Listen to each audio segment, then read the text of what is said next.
A billionaire CEO humiliated a homeless man in front of everyone at a luxury hotel. He called security, had him dragged out, and laughed about it with his colleagues. But 24 hours later, that same homeless man walked into his boardroom wearing a $20,000 suit. What happened next changed everything. This is a story about karma, disguise, and the true cost of arrogance. What's up, everyone? Today's story is absolutely insane. But before we begin, I need to ask you something. If you love stories with shocking plot twists and powerful life lessons, why aren't you subscribed yet? Hit that subscribe button right now. It's completely free and it helps us keep bringing you these incredible tales. Also, if this story gives you chills, drop a like. Let's see if we can hit 100 likes on this video. Alright, let's jump in. Marcus Chen wasn't born into wealth. He clawed his way up from nothing, working 3 jobs to put himself through business school. By 35, he'd built Chen Global Properties into a $5 billion empire spanning 47 luxury hotels across 3 continents. But success had changed him. "Mr. Chen, the car is ready," his assistant Jenny whispered as they exited his private jet at JFK Airport. Marcus barely acknowledged her, his eyes glued to his phone. "Did you confirm the meeting with Morrison Hotels?" "Yes, sir. Tomorrow at 9 a.m. sharp. Everything is arranged at the Grand Celestial." Marcus smiled. Morrison Hotels, a boutique chain of 12 luxury properties, was struggling. The founder was old-fashioned, sentimental, refusing to modernize. Marcus was about to acquire them for $2 billion, a steal considering their prime locations.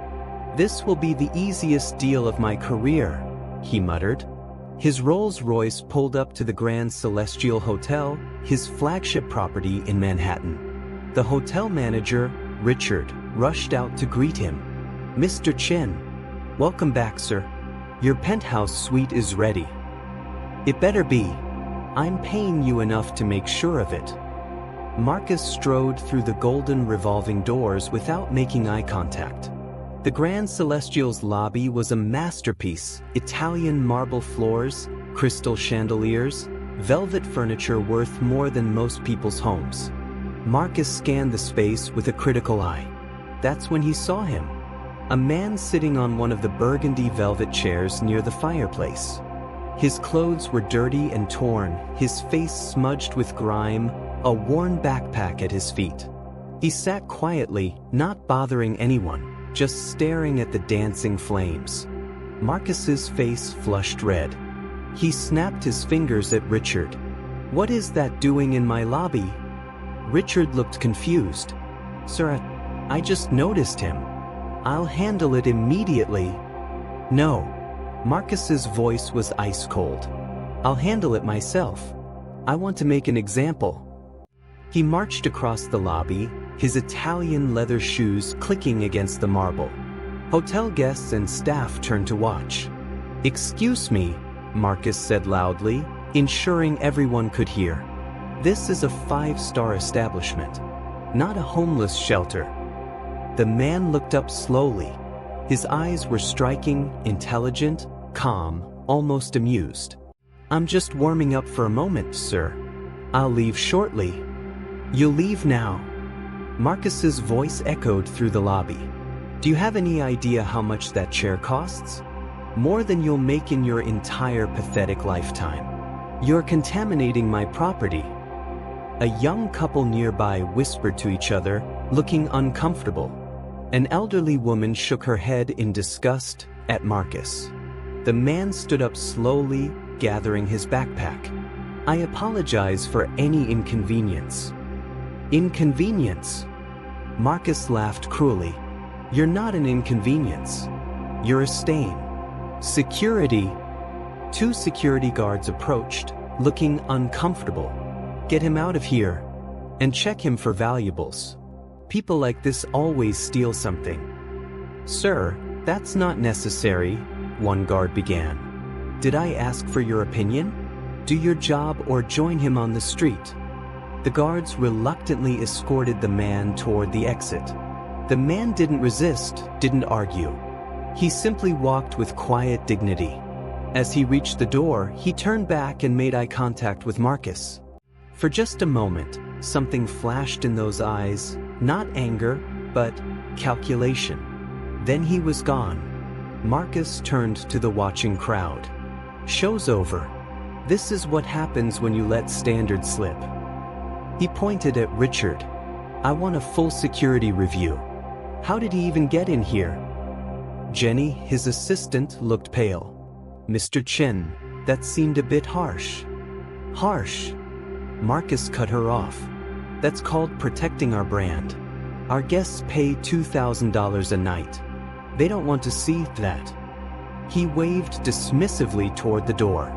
That evening, Marcus met with his legal team at the hotel's rooftop bar. The city glittered below them as they drank $500 bottles of champagne. "Tomorrow we become unstoppable," Marcus declared, raising his glass. Morrison Hotels has prime real estate in 12 cities. The old man running it is stuck in the past, still treating hotels like they're about hospitality and human connection. He laughed. "This is about money, pure and simple." His chief lawyer, David, nodded. "The contracts are ready.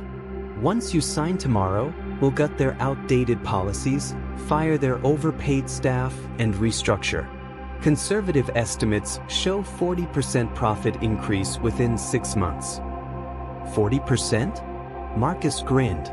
"I'm thinking 60%. We'll cut all the nonsense, the employee benefits, the local supplier contracts, the charity programs. All that sentimental garbage." Jenny, sitting quietly in the corner, spoke up softly. "Mr. Chen, Morrison Hotels has a reputation for treating their employees exceptionally well. That's why their service is mediocre at best," Marcus interrupted. "Loyalty doesn't pay the bills, Jenny. Efficiency does. Remember that." The group continued celebrating late into the night. Marcus felt invincible. By tomorrow afternoon, he'd own 59 hotels worldwide. Nothing could stop him now. Marcus arrived at Morrison Hotels headquarters at 8:45 a.m., 15 minutes early. He believed in psychological dominance. Arrive first, control the room. The building was different from his modern glass towers. It was a restored 1920s building with character, wood paneling, vintage photographs of the original hotels lining the walls, fresh flowers in every corner. "Quaint," Marcus muttered. "We'll sell this building and move operations to a proper office." A receptionist with kind eyes greeted him. "Good morning, Mr. Chen. They're ready for you in the Heritage Room. Can I get you coffee? We roast our own beans. It's a tradition Mr. Morrison started." "Just water. Bottled." "Imported," Marcus said without looking at her. The boardroom was elegant but understated. A massive oak table, floor-to-ceiling windows overlooking Central Park, and those same vintage hotel photographs covering the walls. Marcus's legal team was already there, along with several Morrison Hotels executives. They made small talk, but Marcus noticed something odd. The Morrison team kept checking the door nervously, whispering to each other. 9 a.m. came. No soup. 9:05 a.m. Still nothing. Marcus's patience wore thin. Where is he? Is Morrison trying to play games? The Morrison CFO, an older woman named Patricia, smiled mysteriously. "Mr. Morrison is never late, Mr. Chen. He'll be here." 9:10 a.m. The door opened. A man walked in, and Marcus's world tilted. It was him, the homeless man from the lobby, but transformed.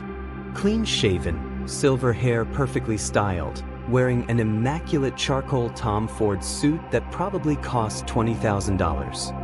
He moved with the quiet authority of someone who'd commanded rooms for decades. Marcus felt his blood turn to ice.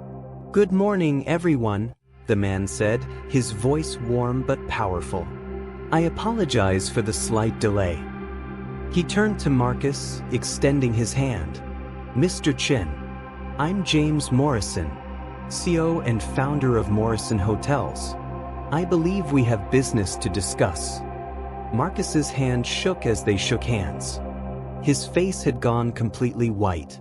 The room was silent, everyone could feel the tension. James took his seat at the head of the table, looking completely relaxed. "Before we begin, I'd like to share something with you all. Last night, I conducted what I call my street test." He gestured to his assistant, who began displaying photos on a screen, James in his homeless disguise at various Morrison hotels over the years. "For the past 15 years, 4 times a year, I disguise myself as a homeless person and visit each of my properties unannounced. I sit in lobbies, restaurants, sometimes even approach guests asking for spare change." The Morrison executives smiled knowingly. They'd all heard the legendary stories. "Why do I do this?" James continued. "Because how we treat the most vulnerable members of society reveals our true character. It shows whether our hospitality is real or just a marketing slogan." He pulled up more photos, staff members helping him, offering him food, treating him with dignity even when they thought he was homeless. "These are my employees. They don't know it's me, but they treat everyone with respect. A single mother working night shift once offered me her own dinner. A doorman gave me his jacket on a cold night. A housekeeper spent her break talking to me like I was a human being, not an inconvenience." Marcus wanted to disappear. "Last night," James said, his voice growing colder, "I visited the Grand Celestial Hotel. Your flagship property, Mr. Chen." The screen changed to show security camera footage. There was Marcus, pointing, yelling, having James dragged out. "I was called a stain. A contamination. I was told I wasn't worth the chair I was sitting on. In front of your guests and staff, you humiliated someone you believed was powerless to defend themselves." James stood up, walking slowly around the table. Marcus couldn't look at him. "Mr. Chen, I read your file. I know your story. You grew up poor. You worked 3 jobs. You built an empire from nothing. That's admirable. That's the American dream." He paused behind Marcus's chair. "But somewhere along the way, you forgot what it was like to be powerless. You forgot what it felt like when people looked down on you. Success didn't make you compassionate, it made you cruel." Patricia, the Morrison CFO, spoke up. "Mr. Morrison, should we—" "Let me finish, Patricia." James returned to his seat. "Here's what you don't understand about the hotel business, Marcus. It's not about marble floors and crystal chandeliers. Those are just props. A hotel is about making people feel welcome, valued, safe. It's about humanity." He gestured to the photographs on the walls. "My grandfather started this company in 1952 with a single small hotel in Boston. He had a saying, 'We're not in the building business. We're in the people business.'" James leaned forward. "Every person who works for me, from the CEO to the night janitor, can tell you stories about this street test. They know that in this company, everyone matters. A guest paying $50 for a room gets the same respect as one paying $5,000. That's not sustainable," Marcus began weakly. "Not sustainable?" James's voice rose for the first time. "We've been profitable for 73 consecutive years. Our employee retention rate is 92%, the highest in the industry. Our customer loyalty scores are off the charts. People don't stay at Morrison Hotels because we're the fanciest. They stay because we make them feel human." The room was electric with tension. "Mr. Chen, you told me I wasn't worth the chair I was sitting on. You know what that chair actually costs? $800. You were right, it's expensive. But do you know what it costs to make you the kind of person who would say that to another human being? Marcus said nothing. It cost you your soul, James said quietly. James picked up the thick acquisition contract sitting in front of him. Months of negotiations, hundreds of pages of legal documents, $2 billion on the line. He held it up for everyone to see. Then slowly, deliberately, he tore it in half. Marcus's legal team gasped. David half stood from his chair. "Mr. Morrison, you can't just." "I can and I did." James tore the contract again and again, letting the pieces fall like snow onto the table. "This deal is off. You'll regret this." Marcus finally found his voice. "Your company is struggling. You need this sale." "We're struggling because we refuse to compromise our values," James said calmly. "We pay our employees above market rate. We source locally even when it's more expensive. We donate 10% of our profits to homeless shelters. Ironic, isn't it?" He stood up, buttoning his jacket. "I'd rather watch this company burn to the ground than sell it to someone who measures a person's worth by their appearance, who treats people as obstacles instead of individuals, who has forgotten that all of us, are one bad day, one tragedy, one twist of fate away from being the person you had dragged out of your lobby last night." Patricia and the other Morrison executives stood with their CO, pride evident on their faces. "Mr. Chen, you're building an empire. But empires built on cruelty always crumble. You want to know the real difference between your company and mine?" James walked to the door, then turned back. "Your employees fear you. Mine would die for me. Your guests tolerate your hotels. Mine call them home. You've built buildings. I've built a family." He opened the door. "That chair you were worried about? $800. But human dignity, compassion, the ability to see yourself in every person you meet, those are priceless. And those are things you clearly can't afford." James Morrison walked out, his team following. Marcus sat alone with his lawyers in the silent boardroom, surrounded by the scattered pieces of his biggest deal. Within hours, the story had leaked. A Morrison Hotels employee posted about the street test on social media. Then someone from Marcus's own team shared the security footage. By evening, it was viral. Billionaire humiliates homeless man who was actually testing his character. CEO loses $2 billion deal after failing humanity test. The most expensive chair. How arrogance cost everything. Marcus sat in his penthouse suite, watching his phone explode with notifications. News outlets requesting interviews. Board members demanding explanations. Investors concerned about his judgment. Jenny knocked softly on his door. "Mr. Chen, the board has called an emergency meeting." "Not now." "Sir, it's not optional. They're concerned about." "I said not now." Marcus threw his phone across the room. Jenny flinched but stood her ground. "Mr. Chen, I'm giving my 2 weeks' notice. I've accepted a position with Morrison Hotels." Marcus looked up, genuinely shocked. "I've worked for you for 6 years. I've watched you become someone I don't recognize. Someone I don't want to be." She placed an envelope on his desk. "Mr. Morrison called me this morning. He said anyone from your team who wanted to work for a company with values had a place at Morrison Hotels." "You're betraying me." "No, sir. You betrayed yourself. Years ago, you would never have treated someone that way. Success changed you, and not for the better." Jenny walked to the door. "I hope you find your way back to who you used to be." She left. Marcus was alone.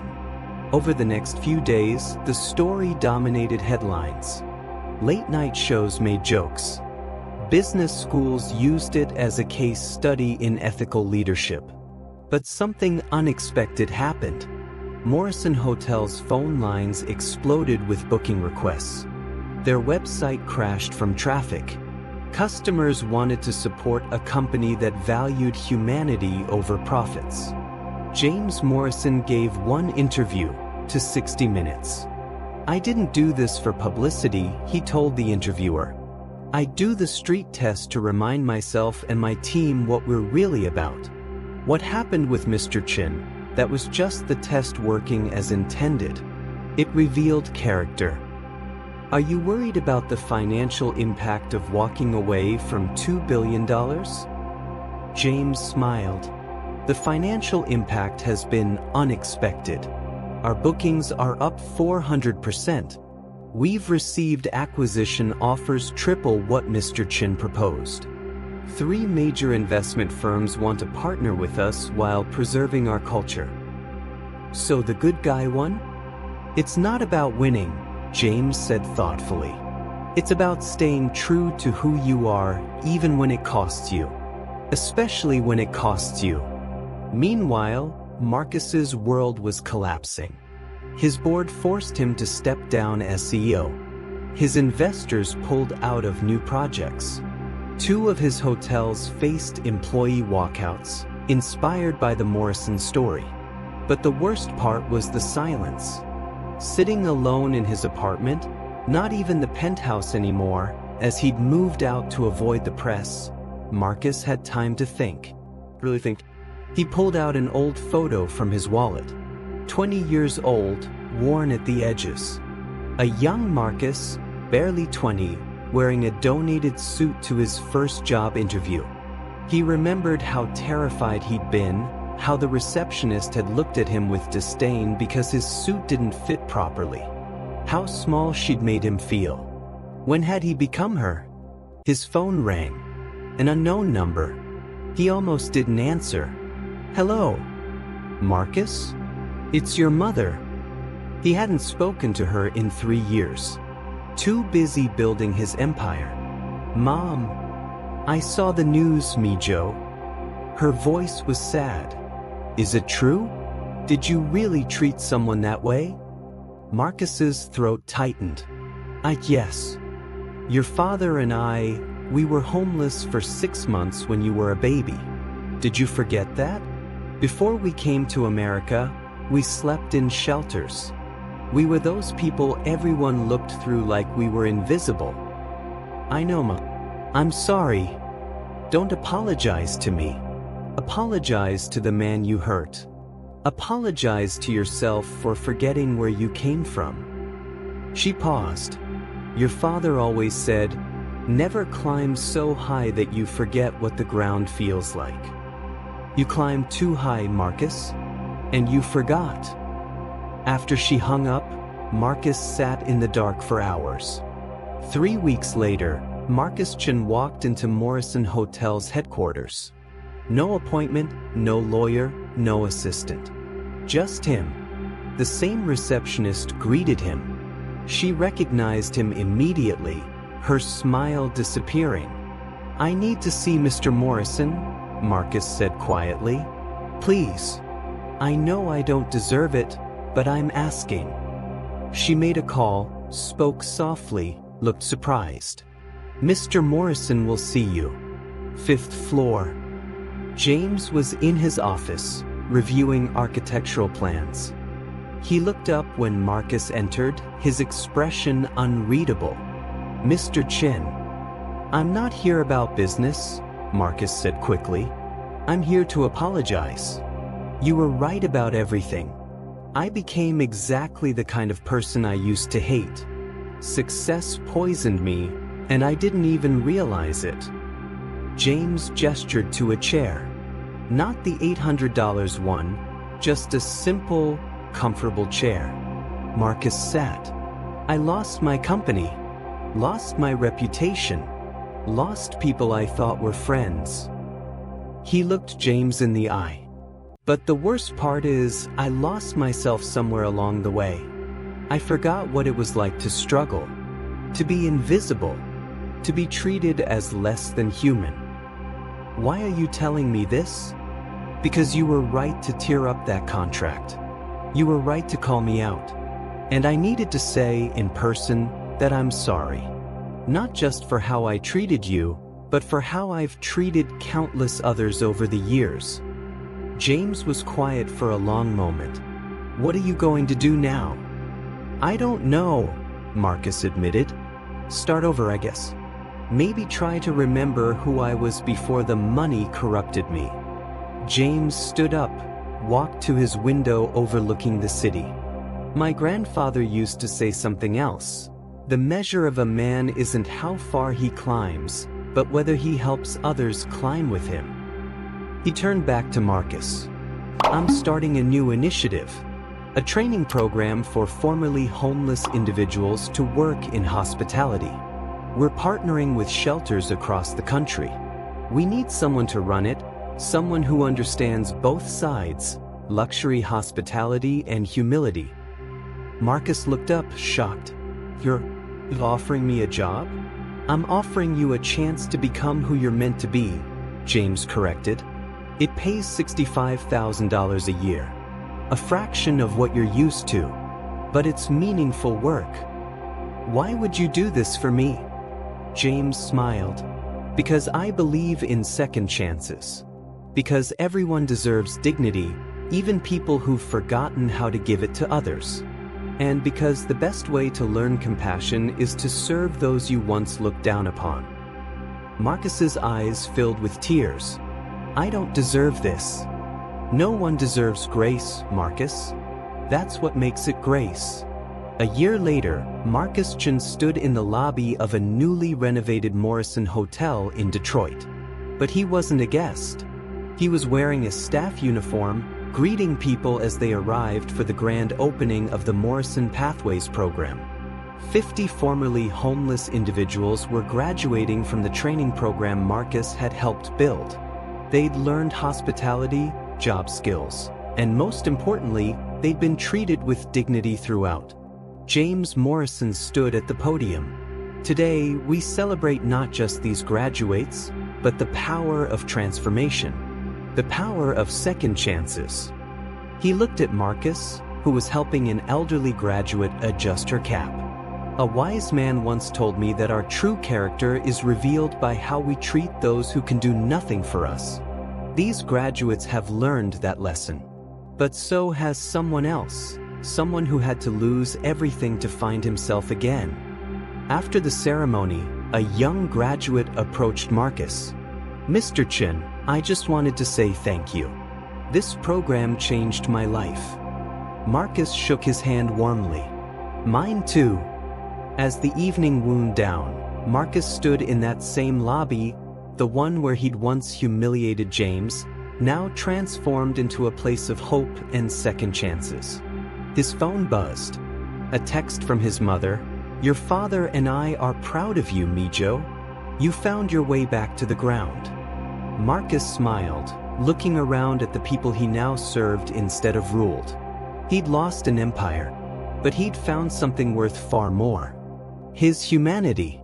The most expensive thing in the world isn't a chair, a hotel, or even a billion-dollar deal. It's forgetting that every person you meet is fighting a battle you know nothing about. Treat everyone with dignity. You never know who you're really talking to, and more importantly, you never know who you might become if you forget to be kind. And that's how a $800 chair taught a billionaire a $2 billion lesson. Incredible, right? Now, if you enjoyed this story, here's how you can help this channel grow. First, smash that like button. It takes 1 second and helps YouTube show the story to more people who need to hear it. Second, subscribe and hit the notification bell so you never miss our next story. We've got so many more incredible tales coming your way. Third, drop a comment below telling me what you learned from this story. Do you think Marcus deserved a second chance? I want to hear your thoughts. And finally, share this video with someone who needs a reminder to stay humble, no matter how successful they become. We've got another mind-blowing story coming next, and trust me, you won't want to miss it. Thank you for being part of this community. Until next time, stay kind, Stay humble and remember, character over everything.